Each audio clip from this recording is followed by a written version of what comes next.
In this tutorial I'll show you how to create a simple character.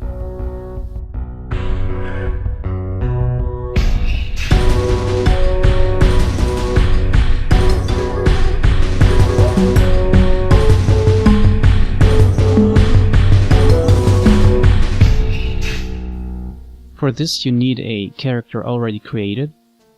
This is a person from the cleaning staff. You can see it's very simple. It's from the back. You see the cleaning tool, the person wearing gloves, no special traits in the face, no special clothes. Very simply constructed. To start, I prefer a tool outside OpenToonz. You can take any Photoshop tool. I'm using GIMP, it's a free software, but you can use any other tool that has a free select tool that allows different layers and most importantly from which you can export your pictures into PNG. PNG, other than JPEG or BMP, allows you to export a picture with empty elements. As you see, the cleaner here has an empty background. If you export this to JPEG, you would have something like either a white background or a black background. And if you import that into OpenToonz, the character isn't separated from the other pictures in OpenToonz, and this wouldn't work. So it's very important to export your picture into PNG. And what I've done already in about 30 minutes is cutting all the different body parts, exporting it into different files, and importing it into OpenToonz for rigging your character. So we start with what I did in 30 minutes. I cut it down, fast forwarded some elements. It's not so important that you can read every click that I'm doing. It's important to understand what I'm doing in general. I'm cutting out the different body parts. I'm starting with the head. You see I'm drawing a line and filling out that line just to have some overlappings, which is important if you rotate the head, for example. Because when you're doing that and it's overlapping with the color, then you won't see the gaps between. I'm filling that out, I'm erasing some lines which are not important, I'm cleaning up the picture, so some details, I'm filling up empty positions or things that are not so clear.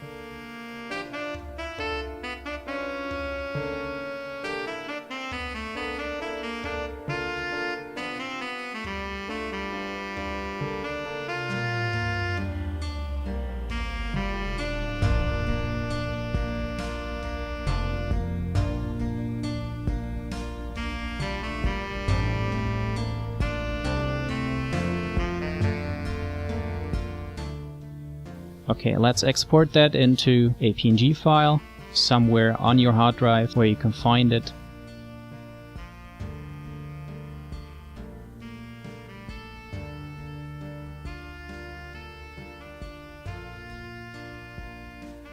And then I redo what I've done, pressing Alt-Z.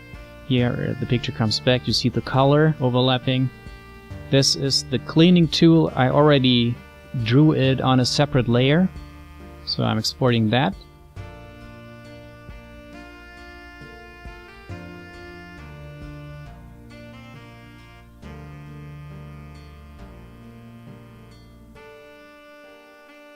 And now I'm cutting out the different body parts with a free select tool. So we are going through this. I'm selecting the trousers, just the torso with the arms. I'm cutting it, I'm pasting it on a new layer. Then I'm erasing the other layer, working on the new one.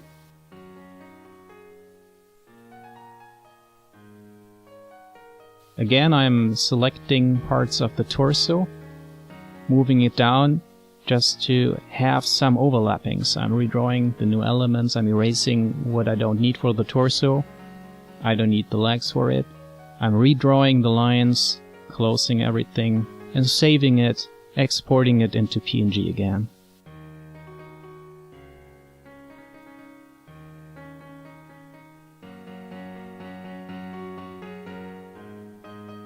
So I'm redoing what I've done. I'm now selecting the other part, the legs, and cutting out the torso. This is an intermediate step.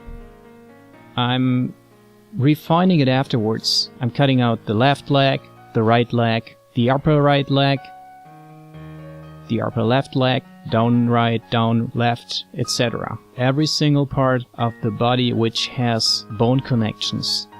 So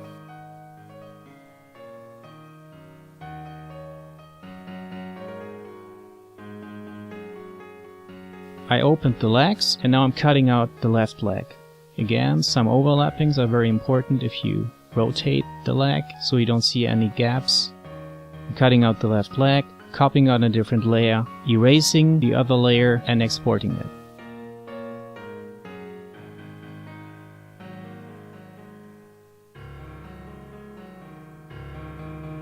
I'm redoing it, so you see all legs again. I'm cutting out the right leg, creating a new layer, copying it on the layer, deleting the other layer, and saving the complete right leg.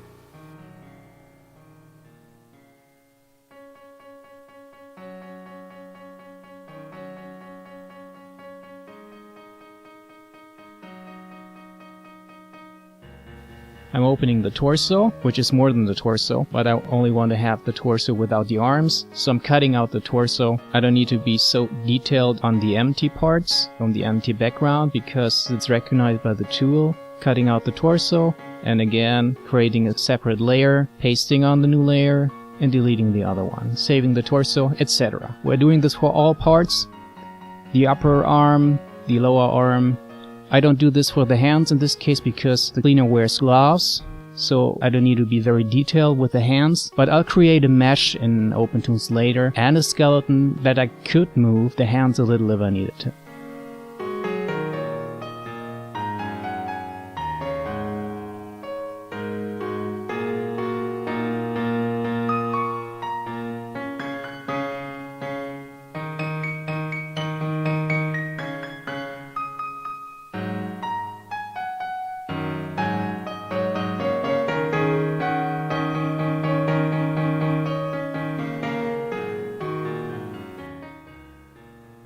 So when I'm done, I'm creating one more detail, which is the eyelid. I just wanted to do it in black, but it's better to take body colors. So I'm creating it in body colors, cutting it out, creating a different layer. Here are only the closed eyelids, and I'm saving it again as a PNG file.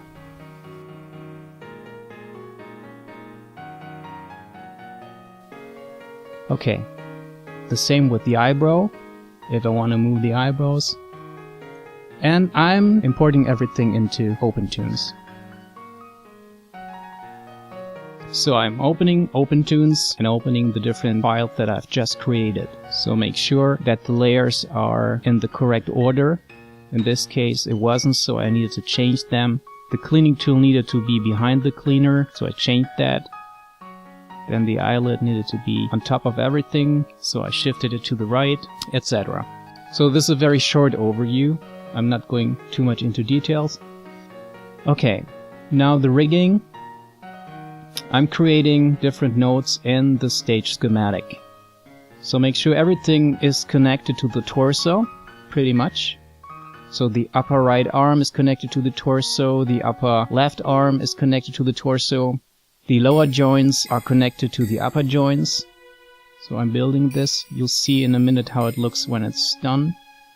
So very much everything is connected to the torso. So if you move the torso, everything is moving along with it. And the lower joints are connected to the upper joints.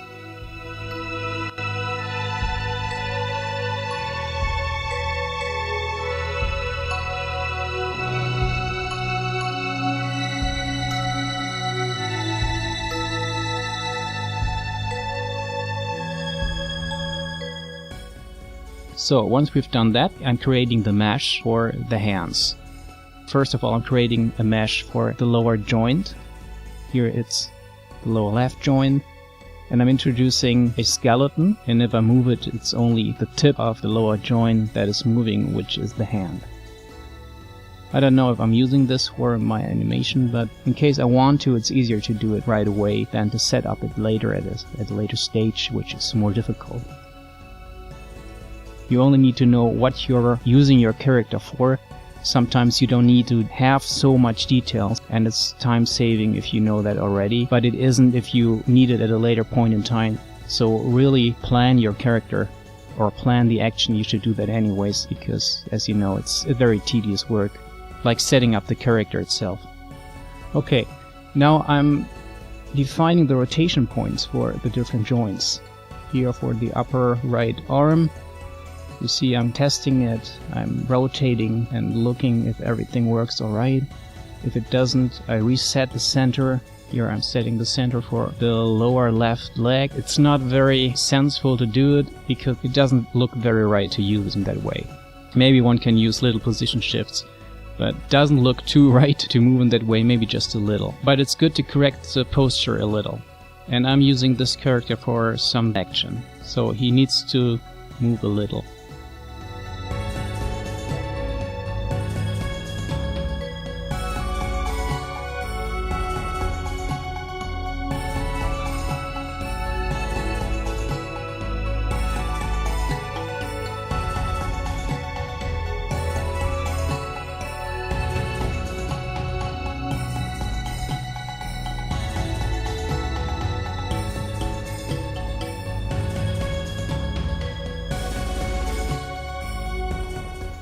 Well, if this is done, I'm also correcting positions a little, like the right leg, like the upper right leg. I'm pushing the hip a little bit to the left, just to make sure it's closing out. So that's about it. A short overview how you rig a complete character, and I'll see what I'm doing with it.